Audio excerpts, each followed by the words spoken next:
সম্মান চতুর্থ বর্ষের স্পেকট্রোস্কোপির দ্বিতীয় লেকচারে সবাইকে স্বাগত জানাচ্ছি। আশা করছি সবাই ভালো আছেন, সুস্থ আছেন। তো গত ক্লাসে আমরা স্পেকট্রোস্কোপির পরিচয় সম্পর্কে অল্প করে আলোচনা করেছিলাম। আজকের ক্লাসে এই পরিচয়টা আরো বিস্তারিতভাবে জানবো। তো চলেন শুরু করা যাক।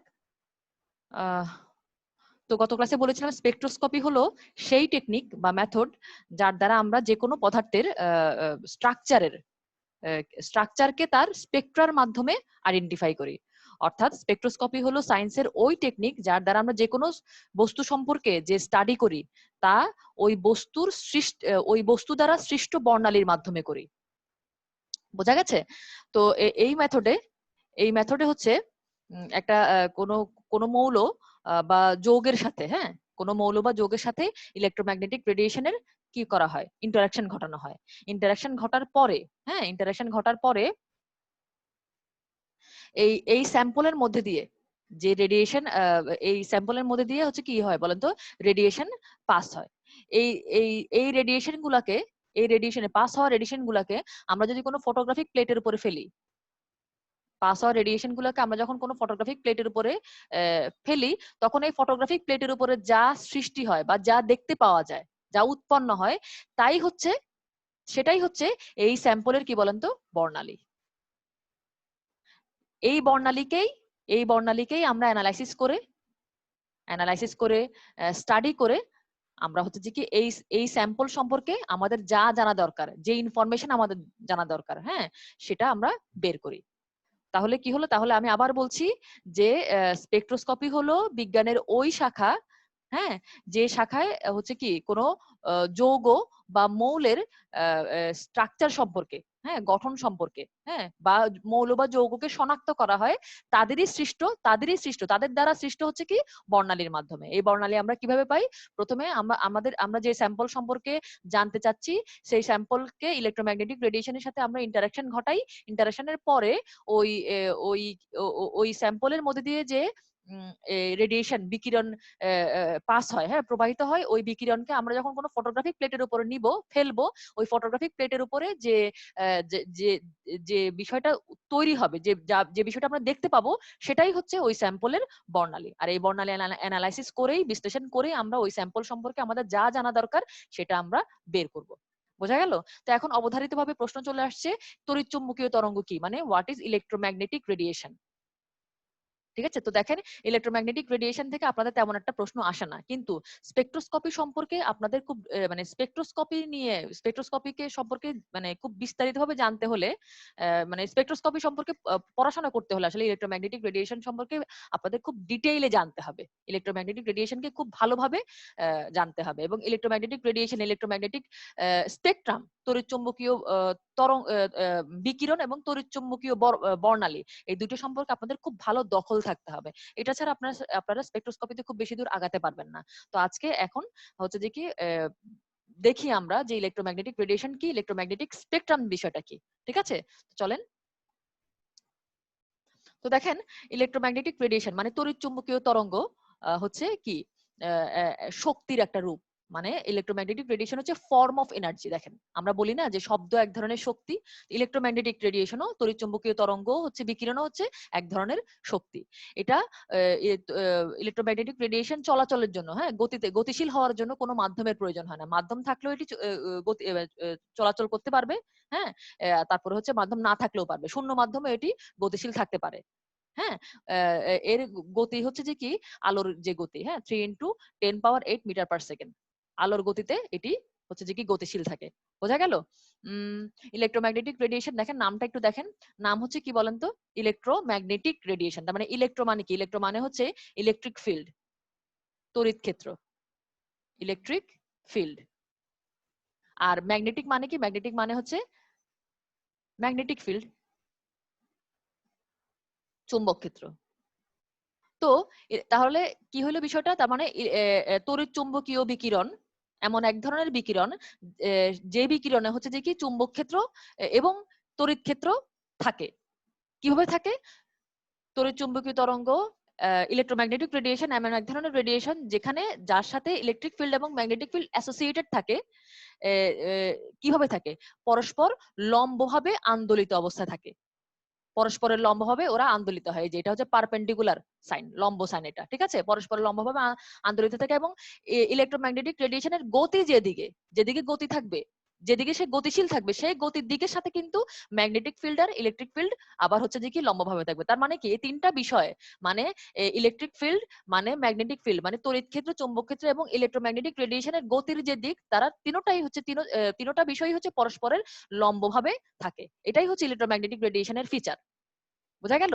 তার মানে আমি বলতে পারি যে ইলেকট্রোম্যাগনেটিক রেডিয়েশন শক্তির এমন একটা রূপ যে হচ্ছে শূন্য মাধ্যমেও গতিশীল থাকতে পারে, যে হচ্ছে যা হচ্ছে আলোর গতিতে গতিশীল থাকে এবং ইলেকট্রোম্যাগনেটিক রেডিয়েশনের সাথে magnetic field, electric field associated থাকে, মানে জড়িত থাকে।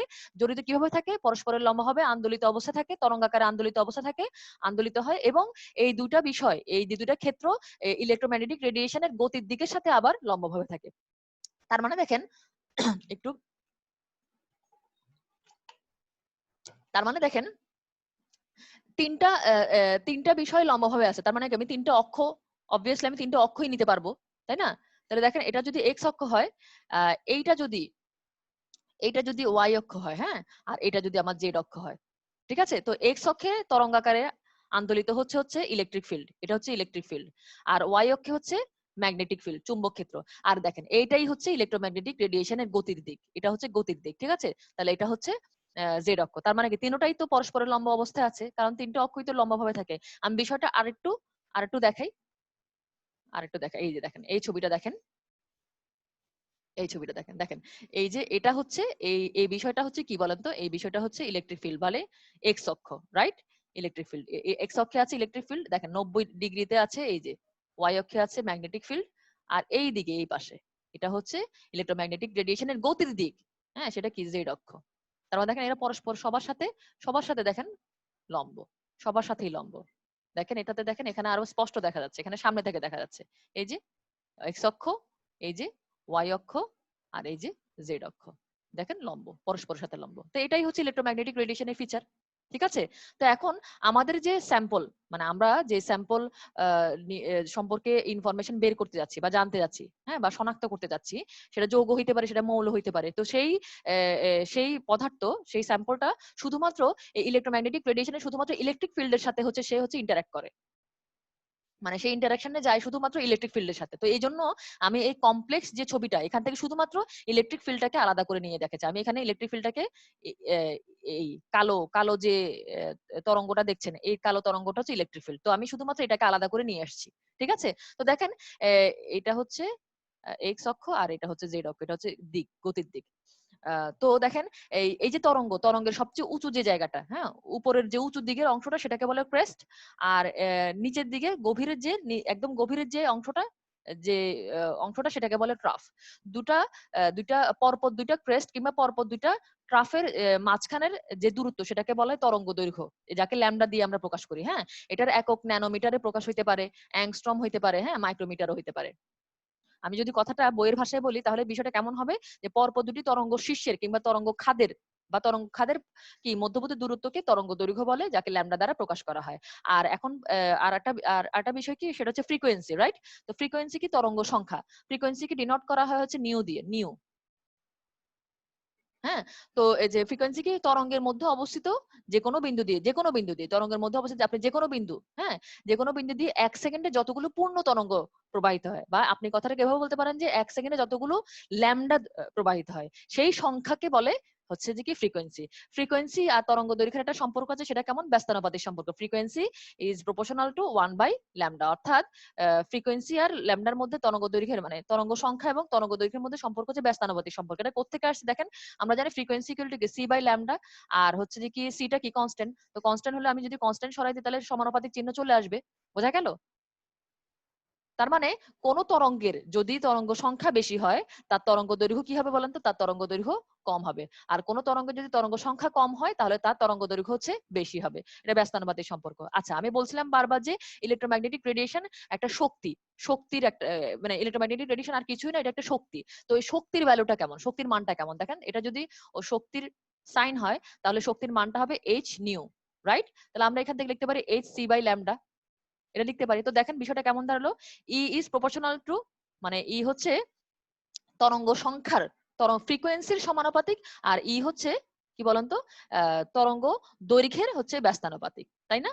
তার মানে কোন কোন কোন তরঙ্গের, হ্যাঁ, কোন তরঙ্গের তরঙ্গ সংখ্যা যদি বেশি হয় শক্তি বেশি হবে, তরঙ্গ সংখ্যা যদি কম হয় শক্তি কম হবে। কোন তরঙ্গের তরঙ্গ দৈর্ঘ্য যদি বেশি হয়, তরঙ্গ দৈর্ঘ্য যদি বেশি হয় শক্তি কম হবে, তরঙ্গ দৈর্ঘ্য যদি কম হয় তাহলে শক্তি বেশি হবে। তার মানে বেশি শক্তি সম্পন্ন তরঙ্গের, খেয়াল করেন, বেশি শক্তি সম্পন্ন তরঙ্গের ফ্রিকোয়েন্সি বেশি থাকে, তরঙ্গ দৈর্ঘ্য কম থাকে। বোঝা গেল? তো দেখেন এইটা হলো ইলেকট্রোম্যাগনেটিক রেডিয়েশনের বিষয়টা। ইলেকট্রোম্যাগনেটিক রেডিয়েশনের আমি বিষয়টা ডিটেইলে বললাম। এখন আমরা পড়বো হচ্ছে ইলেকট্রোম্যাগনেটিক স্পেকট্রামটা কি, তড়িৎ চুম্বকীয় বর্ণালী। তো তড়িৎ চুম্বকীয় বর্ণালী পড়বো, তার আগে আমরা দেখি বর্ণালী বিষয়টা কি। হ্যাঁ, বর্ণালী বিষয়টা কি, বর্ণালী আমরা আসলে কম বেশি সবাই জানি, তারপর আমি একটু আলোচনা করেই ফেলি। তো দেখেন স্পেকট্রামটা হচ্ছে সিঙ্গুলার, হ্যাঁ, আর স্পেকট্রাটা হচ্ছে প্লুরাল। ভাষায় আমরা সাধারণত স্পেকট্রাটা ইউজ করি। স্পেকট্রাম কি, বর্ণালী কি, আমরা বাংলায় পড়ি না যে 7 রঙের সমষ্টি বা 7 আলোর সমষ্টি, সেটাই কি বলেন তো, বর্ণালী। তো দেখেন আমরা সূর্যকে যখন সূর্যকে না, সূর্যের আলোকে, মানে যে আলোটা আমরা আসলে দেখতে পাই, ভিজিবল লাইট, রাইট? তো এই সূর্যের আলোকে যখন আমরা প্রিজমের মধ্যে দিয়ে প্রিজমের মধ্যে দিয়ে পাস করাই, তখন কি হয়, সূর্যের আলোটা 7টা আলোতে ভাগ হয়ে যায়, রাইট? এই 7টা আলোর সমষ্টিই তো বর্ণালী। আচ্ছা, 7টা আলোতে ভাগ হওয়া মানে কি? 7টা বিকিরণে ভাগ হওয়া, আর 7টা রেডিয়েশনে ভাগ হওয়া। আর 7টা রেডিয়েশনের ভাগ হওয়া মানে কি, প্রত্যেকটা রেডিয়েশনের কিন্তু দেখেন, প্রত্যেকটা রেডিয়েশনের কিন্তু আলাদা আলাদা কি আছে বলেন তো, আলাদা আলাদা তরঙ্গ সংখ্যা, আলাদা আলাদা তরঙ্গ দৈর্ঘ্য এবং আলাদা আলাদা কিন্তু শক্তি। তার মানে যে যে আলোটা আমরা দেখি তাকে আমরা তাকে দেখতে একক একটা আলোর মতো মনে হলো, একক একটা রেডিয়েশনের মতো মনে হলো, সে কিন্তু 7টা রেডিয়েশনের সমষ্টি। এবং 7টা রেডিয়েশন মানে কি, 7টা ভিন্ন শক্তির রেডিয়েশন, 7টা ভিন্ন ফ্রিকোয়েন্সির রেডিয়েশন, 7টা ভিন্ন তরঙ্গ দৈর্ঘ্যের রেডিয়েশনের সমষ্টি। আর এই বিষয়টাই হচ্ছে স্পেকট্রাম। ঠিক আছে?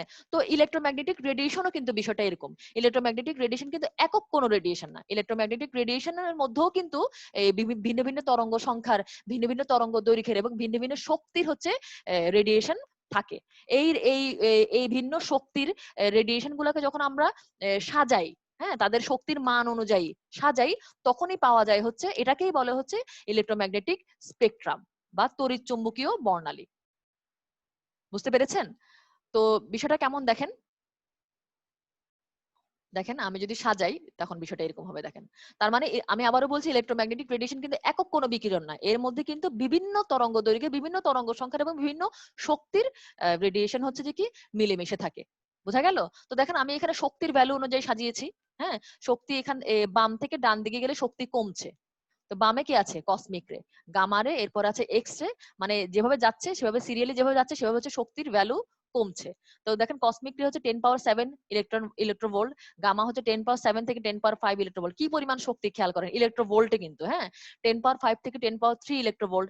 এরপর আলট্রাভায়োলেট 10⁻3 থেকে 5 ইলেকট্রোভোল্ট, ভিজিবল রে হচ্ছে 5 থেকে 1.5 ইলেকট্রোভোল্ট, ইনফ্রারেড রে হচ্ছে 1.5 থেকে 10⁻2 ইলেকট্রোভোল্ট, মাইক্রোওয়েভ রে হচ্ছে 10⁻2 থেকে 10⁻3 ইলেকট্রোভোল্ট, রেডিও ওয়েভ রে হচ্ছে 10⁻3 থেকে 10⁻6 ইলেকট্রোভোল্ট। যত আমি বাম থেকে ডানের দিকে যাচ্ছি তত শক্তির মান কমছে। তো দেখেন শক্তির মান কমা মানে কি, বাম থেকে ডানে গেলে শক্তির মান কমা মানে কি, ফ্রিকোয়েন্সিও কমছে, তরঙ্গ সংখ্যাও কমছে, আর তরঙ্গ দৈর্ঘ্য কি হবে, তরঙ্গ দৈর্ঘ্য কিন্তু বাড়বে। আমি বাম থেকে ডানের কথা বলছি, ঠিক আছে? তার মানে শক্তির মান যেহেতু কমছে, ফ্রিকোয়েন্সি কারণ কি, ইজ প্রপোর্শনাল টু নিউ, আর ইজ কি প্রপোর্শনাল টু হচ্ছে যে কি, ইনভার্সলি প্রপোর্শনাল টু হচ্ছে যে কি তরঙ্গ দৈর্ঘ্য ল্যামডা। বুঝতে পেরেছেন?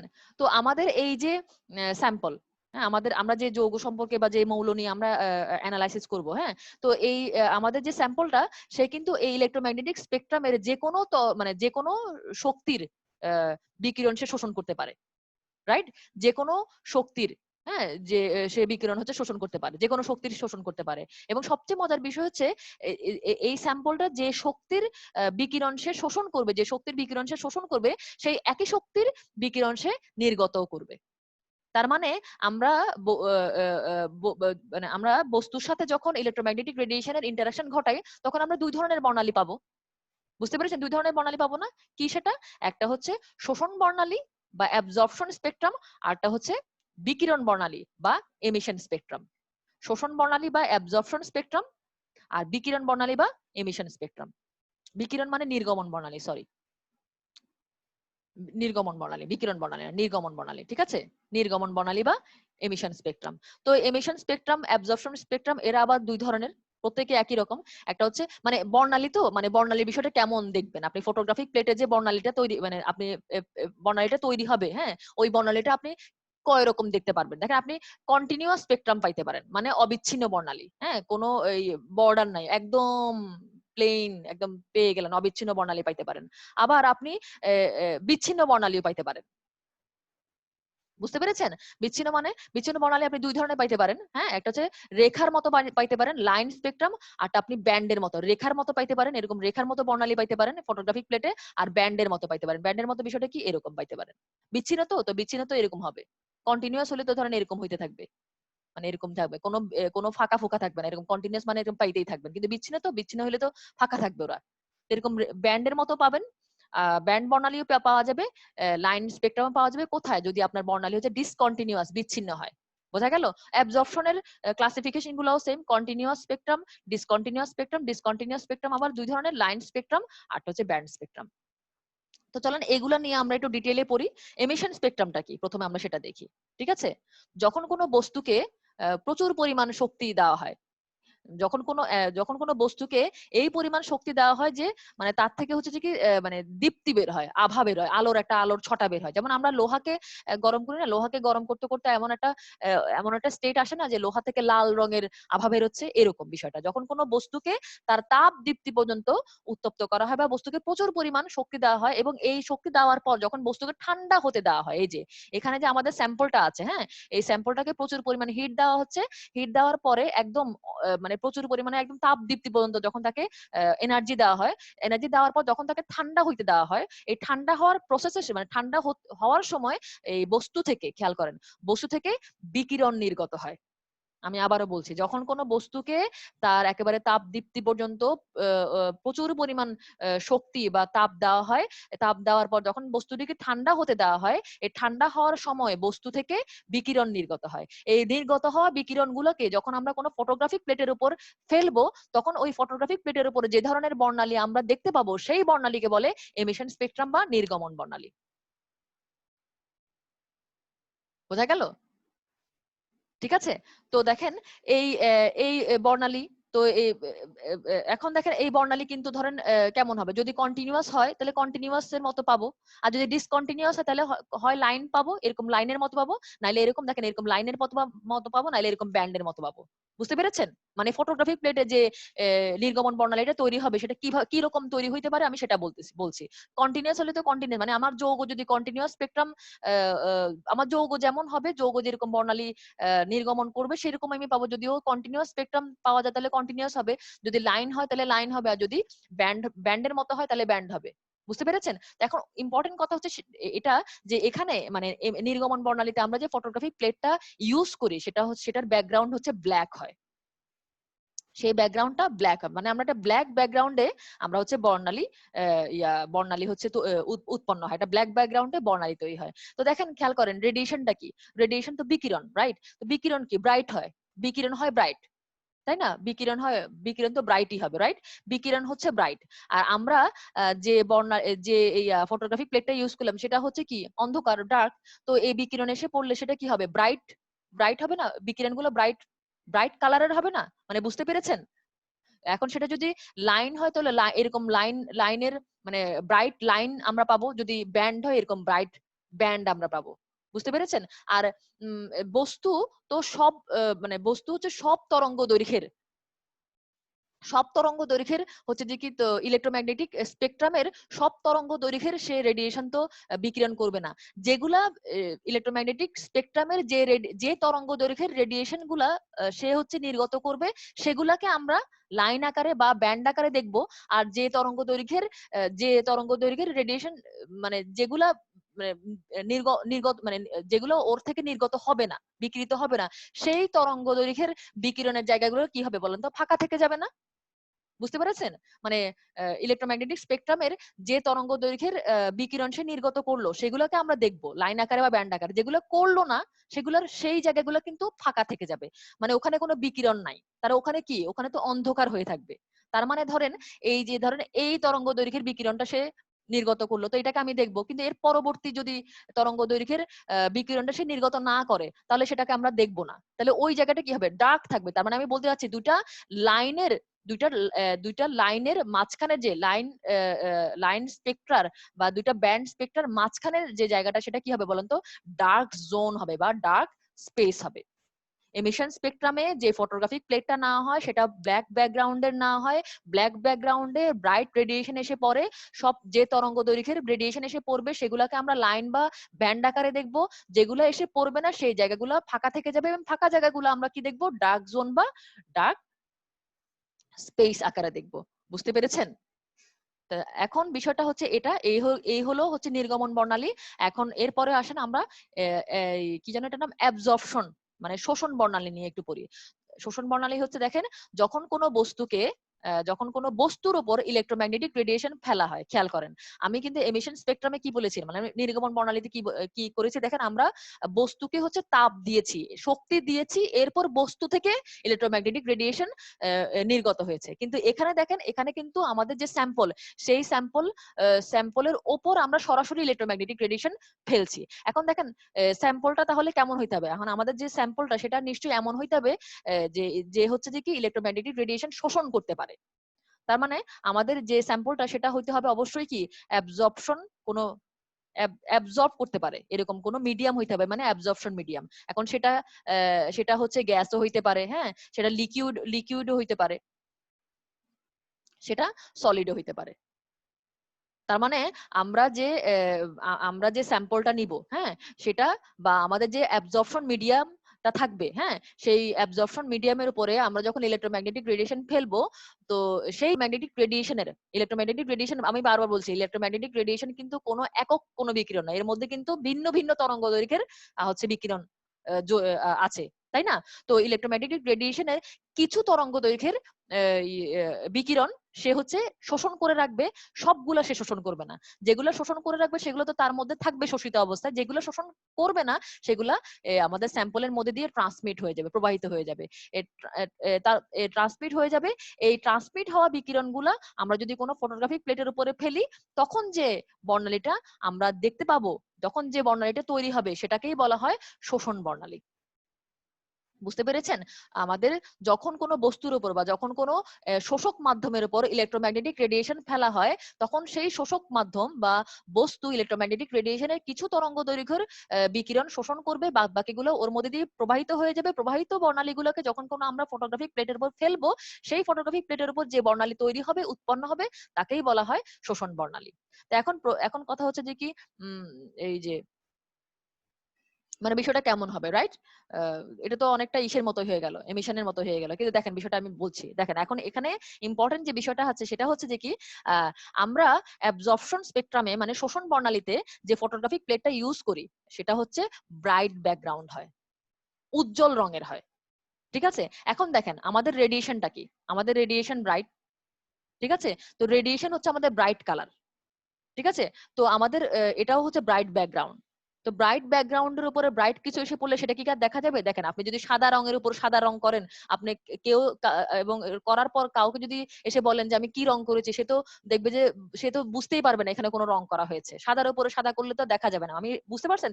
ব্রাইট ব্যাকগ্রাউন্ডের উপর যখন ব্রাইট রেডিয়েশন এসে পড়ে, সেটা হচ্ছে যে কি দেখা যায় না, সেটা আর দেখা যাবে না। কিন্তু দেখা যায় কি, সাদা রঙের উপর যদি আপনি কালো রং করেন তখন বোঝা যায় যে কি, বা অন্য কোনো রং করেন তখন সেটা হচ্ছে যে কি বোঝা যায়। তো আমি যেটা বলছি, যেটা বলতে যাচ্ছি সেটা একটু মনোযোগ দিয়ে বোঝার চেষ্টা করেন। সেটা হচ্ছে দেখেন ইলেকট্রোম্যাগনেটিক রেডিয়েশনের সব তরঙ্গ দৈর্ঘ্যের বিকিরণ তো সে শোষণ করে না, যেগুলো শোষণ করে না সেগুলো তো বের হয়ে গেল, বের হয়ে সাদা ব্যাকগ্রাউন্ডের উপর পড়লো। পড়লে সেটা আমরা সরি ব্রাইট কালারের ব্যাকগ্রাউন্ডের উপর পড়লো এবং সেটা আমাদের চোখে আমরা দেখবো না। কিন্তু দেখবোটা কি, খেয়াল করেন, যেগুলা যে তরঙ্গ দৈর্ঘ্যের বিকিরণ সে নির্গত করে নাই, শোষণ করে রেখেছে, ওই তরঙ্গ দৈর্ঘ্যের জায়গাগুলা কি হবে, ফাঁকা থেকে যাবে না? ওখানে তো কোনো বিকিরণ নাই, তাহলে ওখানে কি হবে, অন্ধকার থাকবে, বিকিরণ নাই, তাহলে ওই জায়গাটা কি অন্ধকার থাকবে। দেখেন আমরা ওই অন্ধকার বিষয়টাই হচ্ছে যে কি আমরা দেখব, সেটা আমরা লাইন আকারেও দেখতে পারি, সেটা আমরা ব্যান্ড আকারেও দেখতে পারি। তার মানে কি খেয়াল করেন, আমরা ফটোগ্রাফিক প্লেটে আমরা কিন্তু বর্ণালী দেখছি হচ্ছে কার বর্ণালী দেখছি দেখেন তো, বস্তু যে বিকিরণগুলো শোষণ করে রেখেছে তার বর্ণালী আমরা দেখছি। সেটা কিভাবে, ডার্ক হিসেবে, ডার্ক লাইন হিসেবে দেখছি বা ডার্ক ব্যান্ড আকারে দেখছি। আমি কি বিষয়টা কি বোঝা গেল? বিষয়টা কি বোঝা গেল? হ্যাঁ, আই হোপ আমি বোঝাতে পেরেছি। আহ, ঠিক আছে, চলেন। হ্যাঁ, তো বিষয়টা এরকম, এটা হচ্ছে অ্যাবজর্পশন স্পেকট্রাম। তো দেখেন কোন বস্তুর, একই বস্তুর শোষণ বর্ণালী এবং নির্গমন বর্ণালী একই রকম হবে। মানে বুঝতে পারছেন বিষয়টা? বিষয়টা হচ্ছে কোন বস্তুর শোষণ বর্ণালী এবং নির্গমন বর্ণালী কিন্তু একই হবে। তার মানে কোন বস্তুকে আপনি যখন তাপ দিয়ে, তাপ দীপ্তি মানে এনার্জি দিয়ে, শক্তি দিয়ে তাকে তাপ দীপ্তি পর্যন্ত নিয়ে যান এবং এরপরে ঠান্ডা হতে দেন, তখন ওই বস্তু থেকে যে রেডিয়েশন, যে বিকিরণ নির্গত হয়, যে তরঙ্গ দৈর্ঘ্যের বা যে ফ্রিকোয়েন্সির বা যে শক্তির হচ্ছে যে কি বিকিরণ নির্গত হয়, সেই বস্তুকে যখন আপনি সরাসরি ইলেকট্রোম্যাগনেটিক রেডিয়েশন ওর উপর ফেলবেন, তখন ওই বস্তুটা হচ্ছে সেম তরঙ্গ দৈর্ঘ্য বা সেম ফ্রিকোয়েন্সি বা সেম শক্তির বিকিরণ হচ্ছে সে কি করে, অ্যাবজর্ব করে, শোষণ করে নেয়। তার মানে বুঝতে পারছেন তো যে একটি বস্তুর শোষণ বর্ণালী এবং নির্গমন বর্ণালী কিন্তু একই হয়। এবং এটা কিন্তু অনেক বড় প্রমাণ যে আমরা বলি না অণুর মধ্যে, পরমাণুর মধ্যে শক্তি, শক্তি স্তর আছে, শক্তি ফিক্সড। হ্যাঁ, এইটাই কিন্তু সবচেয়ে বড় প্রমাণ। বুঝতে পেরেছেন? আর একটা বিষয় কি, আর হচ্ছে যে কি এই বিষয়টা কিন্তু ইউনিক, ইউনিক শোষণ প্রণালী আর অ্যাবজর্পশন প্রণালী একই, এবং বিষয়টা ইউনিক। ইউনিক বলতে একটা বস্তুর শোষণ প্রণালী বা নির্গমন প্রণালীর সাথে মানে এনভায়রনমেন্টে আর যত এলিমেন্ট থাকে বা যৌগ থাকে, হ্যাঁ, ওর মানে বলতে যাচ্ছে যে কি মানে কোন স্যাম্পলের, আপনি যে স্যাম্পলটা নিয়ে অ্যানালাইসিস করুন বা বিষয়টা কি কোনো মৌলের শোষণ বর্ণালী বা নির্গমন বর্ণালীর সাথে এনভায়রনমেন্টে যত ধরনের বর্ণালী আছে, মানে যত ধরনের মৌল বা যৌগ আছে, তাদের কারোর সাথে ম্যাচ করবে না। দেখেন মৌলের মেল্টিং পয়েন্ট, বয়লিং পয়েন্ট যেমন এদের ক্যারেক্টারিস্টিক্স প্রপার্টি না, এরকম শোষণ বর্ণালী, তারপরে জানো কি নির্গমন বর্ণালী হচ্ছে এদের বৈশিষ্ট্যমূলক ধর্ম, বৈশিষ্ট্য। একটার সাথে একটা কখনোই মিলবে না, ইউনিক, ইউনিক ফিঙ্গারপ্রিন্টের মতো ইউনিক। ঠিক আছে? তো এটা কিন্তু একটা অনেক, এটাই কিন্তু একটা অনেক বড় কারণ যে আমরা স্পেকট্রোস্কোপি দিয়ে বলি না নির্ভুলভাবে বস্তু শনাক্ত করতে পারি, নির্ভুলভাবে বস্তুর স্ট্রাকচার আইডেন্টিফাই করতে পারি। এটা কিন্তু এটাই কারণ, কারণ হচ্ছে যে কি একটার সাথে অন্যটা মিলে না। তো দেখেন এটা গেল হচ্ছে অ্যাবজর্পশন স্পেকট্রাম। এরপরে কি, এরপর হচ্ছে ওদের যে ক্লাসিফিকেশনটা আছে, অ্যাবজর্পশন বা এমিশন স্পেকট্রাম তো দুই ভাগে বিভক্ত, একটা কন্টিনিউয়াস স্পেকট্রাম আর হচ্ছে ডিসকন্টিনিউয়াস স্পেকট্রাম। তো আমরা কন্টিনিউয়াস স্পেকট্রাম কি সেটা একটু দেখি। কন্টিনিউয়াস স্পেকট্রাম ওই যে বলছি কোনো ফাঁকা ফোকা থাকবে না, জাস্ট এটা একদম চলতেই থাকবে, রাইট? এখন দেখেন এই বিষয়টা কিভাবে বুঝবেন। রংধনু তো দেখার কথা সবার। তো দেখেন আমরা যখন সূর্যের আলো প্রিজমের মধ্যে দিয়ে পাস করি তখন কি হয়, রংধনু পাওয়া যায়। রংধনু দেখা, সরি রংধনু পাওয়া যেত না, মানে 7টা আলোতে বিভক্ত হয়ে যায়। তো দেখেন এই 7টা আলো আপনি যদি রংধনু দেখেন তখন দেখবেন আপনি দেখবেন যে রংধনুর কোনো একটা রং কিন্তু ধরেন এরকম আলাদা আলাদা না, একটা রঙের ভিতর থেকে অন্য একটা রং শুরু হয়ে যায়, মানে রংগুলো কেমন যেন মিলেমিশে থাকে, জুড়ে জুড়ে থাকে, একটা রঙের ভিতর থেকে অন্যটা একটা রং শুরু হয়ে যায়, কোনো স্পেসিফিক বর্ডার লাইন নাই। মানে আপনি বলতে পারবেন না যে লাল আলোটা এখান থেকে এতটুকু পর্যন্ত, এরপর এখান থেকে সবুজ আলো শুরু হয়েছে, বিষয়টা আপনি বলতে পারবেন না। মানে লাল মানে ওই বেগুনির কোত্থেকে ভিতর থেকে হচ্ছে ইন্ডিগো শুরু হয়ে যায়, ইন্ডিগো থেকে কোত্থেকে যেন আসমানি শুরু হয়ে যায়, ইয়েলো থেকে কখন যে কমলা শুরু হয়ে যায়, মানে বুঝতে পেরেছেন? তো এরকম মাখায় মাখায় থাকে। এই যে এই বিষয়টাই হচ্ছে যে কি অবিচ্ছিন্ন বর্ণালী, এই বিষয়টাই হচ্ছে অবিচ্ছিন্ন বর্ণালী। আমি যদি একটা ছবি দিয়ে আপনাকে বিষয়টা দেখাই, দেখেন এই যে এটা হচ্ছে রংধনুর রিয়েল একটা ইমেজ আমি নিয়েছি। তো দেখেন এই বিষয়টা এইটাই হচ্ছে আপনার কন্টিনিউয়াস স্পেকট্রাম বা অবিচ্ছিন্ন বর্ণালী। দেখেন এখানে আপনি কোনো একটা ইন্ডিভিজুয়াল কোনো বর্ডার লাইন, একটা রঙের ভিতর থেকে অন্য একটা রং শুরু হয়ে গেছে, এটাই হচ্ছে কন্টিনিউয়াস স্পেকট্রাম, এটাই হচ্ছে আবার কন্টিনিউয়াস স্পেকট্রাম বা অবিচ্ছিন্ন বর্ণালী। মানে এটা এই বিষয়টা কি, মানে আমরা হচ্ছে যে কি ফটোগ্রাফিক প্লেটটা যে ইউজ করব, সেই ফটোগ্রাফিক প্লেটে যে বর্ণালীটা তৈরি হবে, সেই বর্ণালীটা এরকম হইতে পারে, কন্টিনিউয়াস হইতে পারে, এরকম বর্ণালীও আপনি দেখতে পারবেন, যে অবিচ্ছিন্ন বর্ণালীও আপনি দেখতে পাবেন। এরপর আপনি আর কি ধরনের বর্ণালী দেখতে পাবেন, বিচ্ছিন্ন বর্ণালী দেখতে পাবেন। তো বিচ্ছিন্ন বর্ণালী হচ্ছে কয় রকম, দুই ধরনের, একটা হচ্ছে লাইন স্পেকট্রাম, আরটা হচ্ছে ব্যান্ড স্পেকট্রাম। মানে লাইন আকারে দেখবেন, আরটা হচ্ছে ব্যান্ড আকারে দেখবেন। লাইন আকারে এভাবে লাইন আকারে দেখবেন, আরটা হচ্ছে এরকম ব্যান্ড আকারে দেখবেন, ব্যান্ড আকারে দেখবেন। ঠিক আছে? তো দেখেন লাইন স্পেকট্রাম আর একটা নাম হচ্ছে লিনিয়ার স্পেকট্রাম। হ্যাঁ, তো লাইন স্পেকট্রাম কি বুঝাইতে যাচ্ছে যে যখন ফটোগ্রাফিক প্লেটে আমি এরকম লাইন দেখবো সেটাই লাইন স্পেকট্রাম। ঠিক আছে, এখন দেখেন ইম্পর্টেন্ট বিষয় হচ্ছে এটা লাইন স্পেকট্রাম বা লিনিয়ার স্পেকট্রাম বা রেখা বর্ণালী। ঠিক আছে, রেখা বর্ণালী। লাইন স্পেকট্রাম বা লিনিয়ার স্পেকট্রাম বা রেখা বর্ণালীকে কিন্তু পারমাণবিক বর্ণালী বলা হয়। ঠিক আছে, এটাকে বলা হয় পারমাণবিক বর্ণালী, মানে পরমাণুর বর্ণালী। হ্যাঁ, তো পরমাণু দ্বারা হচ্ছে লাইন, পরমাণু দিয়ে হচ্ছে লাইন স্পেকট্রাম তৈরি হয়। ঠিক আছে, তো এটা বিষয়টা কেমন দেখেন, যখন কোনো মৌলকে, খেয়াল করেন মৌলকে, হ্যাঁ যখন কোনো মৌলকে অধিক উত্তপ্ত করে বা অধিক পরিমাণ শক্তি দিয়ে তার ব্যাপার ফেজে নিয়ে যাওয়া হয়, একদম ব্যাপার ফেজে নিয়ে যাওয়া হয়, ব্যাপার ফেজে নিয়ে যাওয়া হয়, এরপর একে যখন ঠান্ডা হতে দেওয়া হয় তখন কি হয়, এই এই ওই মৌল থেকে হচ্ছে যে কি রেডিয়েশন নির্গত হয়। এই নির্গত হওয়া রেডিয়েশন গুলোকে যখন আমরা কোনো ফটোগ্রাফিক প্লেটের উপরে ফেলি তখন দেখা যায় কি লাইনের মতো আমরা স্পেকট্রাম পাই, লাইনের মতো। সেটা যদি এমিশন হয় তো এমিশন, সেটা যদি অ্যাবজর্পশন হয় তো অ্যাবজর্পশন। এখন দেখেন এটা সংজ্ঞার সাথে আপনারা কার সংজ্ঞার সাথে মিল পাচ্ছেন? এমিশন স্পেকট্রামের সাথে মিল পাচ্ছেন। এই জন্যই আমি গত লেকচারে দেখবেন যে আমি লিখেছি যে এমিশন স্পেকট্রামের যখন এমিশন স্পেকট্রামের যখন এক্সাম্পল লিখেছি তখন লিখেছি কিন্তু অ্যাটমিক স্পেকট্রাম। বুঝতে পেরেছেন? হ্যাঁ, তো এই বিষয়টা মানে বুঝতে পারছেন তো যে লিনিয়ার স্পেকট্রামটা কি? লিনিয়ার স্পেকট্রাম যখন ফটোগ্রাফিক প্লেটের উপর আমি লাইন যদি পাই, লাইনের আকারে যদি আমি বর্ণালী পাই, সেটাই হচ্ছে আমার রেখা বর্ণালী। আর সেটা কিভাবে পাই? যখন কোনো মৌলকে যখন আমি অধিক মাত্রা উত্তপ্ত করে ব্যাপার ফেজে নেওয়া হয়, এবং ব্যাপার ফেজে নেওয়ার পর যখন তাকে ঠান্ডা হতে দেওয়া হয়, এই ঠান্ডা হওয়ার প্রসেসের সময় তখন সে রেডিয়েশন এমিট করে। এই এমিটেড হওয়া রেডিয়েশন গুলোকে যখন কোনো ফটোগ্রাফিক প্লেটের উপর নেওয়া হয় তখন এরকম রেখার মতো বর্ণালী পাওয়া যায়, রেখার মতো বর্ণালী পাওয়া যায়। এগুলাকেই বলা হচ্ছে লিনিয়ার স্পেকট্রাম, রেখা বর্ণালী বা লাইন স্পেকট্রাম বা পারমাণবিক বর্ণালী, আপনি যে কোনো নামে একে ডাকতে পারবেন। ঠিক আছে, তো দেখেন একটা উদাহরণ দেই, যেমন সোডিয়ামকে আমরা যখন এরকম অধিক মাত্রা উত্তপ্ত করে ভ্যাপার ফেজে নিয়ে যাই, এবং নিয়ে যাওয়ার পর যখন ওকে ঠান্ডা হতে দেওয়া হয় তখন ফটোগ্রাফিক প্লেটের হচ্ছে দুইটা, হ্যাঁ দুইটা কালারের হচ্ছে দুইটা কালারের হচ্ছে হ্যাঁ দুইটা রঙের, সরি দুইটা রঙের না, দুইটা তরঙ্গ দৈর্ঘ্যের, হ্যাঁ দুইটা তরঙ্গ দৈর্ঘ্যের হচ্ছে ইসে পাওয়া যায়। দাঁড়ান আমি একটু বোধগম্য করে আঁকি। তার মানে আমার ফটোগ্রাফি প্লেটটা অবশ্যই তো ব্ল্যাক হইতে হবে, যেহেতু এটা এমিশন স্পেকট্রাম। আর হচ্ছে কি, হ্যাঁ তো দুইটা তরঙ্গ দৈর্ঘ্যের হচ্ছে যে কি রেডিয়েশন মানে বর্ণালী দেখা যায়, সেটা হচ্ছে এই একটা হচ্ছে এই হলুদ হলুদ রঙের, বুঝতে পারছেন? ইয়েলো কালারের একটা হচ্ছে 5896 অ্যাংস্ট্রমের দেখতে পাবেন, আরটা হচ্ছে দেখতে পাবেন হচ্ছে 5890 অ্যাংস্ট্রমের। এবং এই এই এই দুটা তরঙ্গ দৈর্ঘ্য কিন্তু সোডিয়ামের জন্য ফিক্সড। আর কোন এলিমেন্টের, আর এনভায়রনমেন্টে যত রকম এলিমেন্ট আছে, যত রকম মৌল আছে, আর কোন মৌলের কিংবা কোন যৌগের এই তরঙ্গ দৈর্ঘ্যে হচ্ছে যে কি আপনি রেখা পাবেন না। এটা হচ্ছে সোডিয়ামের জন্য ফিক্সড।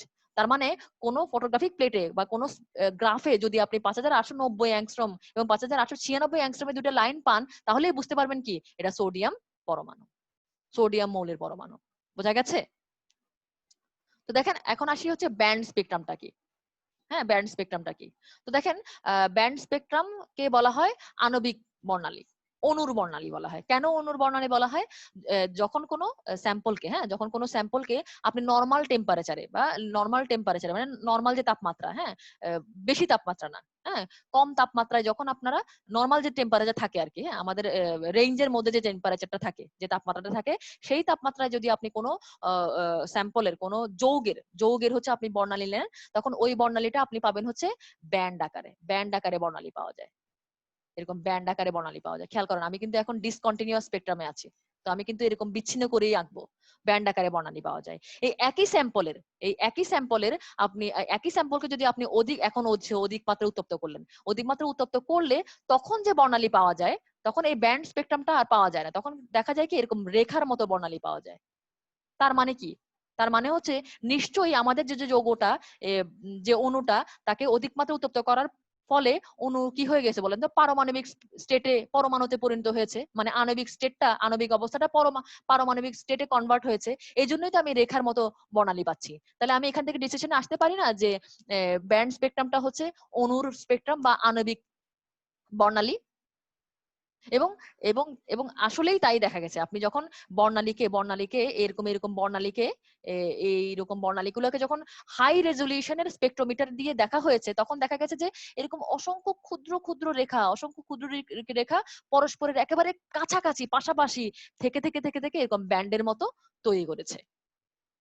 বুঝতে পেরেছেন? তো দেখেন ব্যান্ডের হচ্ছে এরকম একটা পাশ খুব শার্প হয়, অন্য পাশটা হচ্ছে ব্রড হয়। একটা পাশ হচ্ছে তীক্ষ্ণ হয়, অন্য পাশটা হচ্ছে প্রশস্ত হয়। বুঝতে পেরেছেন? তার মানে যখন অসংখ্য লাইন, অসংখ্য রেখা পরস্পরের একেবারে কাছাকাছি থেকে যে বর্ণালী তৈরি করে তার নামই হচ্ছে ব্যান্ড স্পেকট্রাম। ব্যান্ড স্পেকট্রামের আরেকটা নাম হচ্ছে মলিকিউলার স্পেকট্রাম। তো দেখেন আজকে ক্লাসটা এতটুকুই থাক। হ্যাঁ, আজকে এতটুকুই থাক। আজকে নেক্সট ক্লাসে আমরা বর্ন ওপেন এয়ার অ্যাপ্রক্সিমেশন নিয়ে পড়বো। হ্যাঁ, বর্ন ওপেন এয়ার অ্যাপ্রক্সিমেশন নিয়ে পড়বো। তারপর হচ্ছে যে কি আহ, আরো আরো ডিটেইলে আরো অনেক কিছু আমরা হচ্ছে পড়বো। তো আজকে এতটুকুই থাক। এই যদি কোথাও বুঝতে সমস্যা হয়, পুরো লেকচারে কোথাও যদি বুঝতে সমস্যা হয়, আমার তো মেইল আইডি বলি ডিসক্রিপশন বক্সে দেওয়া থাকবে, আমাকে মেইল করেন। আর হচ্ছে ইউটিউবে যে কমেন্ট বক্স আছে সেখানেও কমেন্ট করতে পারেন। আর হচ্ছে ইয়া করতে পারেন, এই যে আর যদি যদি বুঝেন তাহলে এই রিলেটেড যে পড়াশোনাগুলো আছে, হ্যাঁ, সেগুলো করে ফেলেন। করে ফেললে হবে কি আরো বেশি দখল হয়ে যাবেন, হ্যাঁ, মাস্টার হয়ে যাবেন আরো বেশি। তো আজকে এতটুকুই থাক। তো থাকেন ভালো, সবাই সুস্থ থাকেন, সবাই ভালো থাকেন। সবাইকে শুভেচ্ছা, সবাইকে ধন্যবাদ।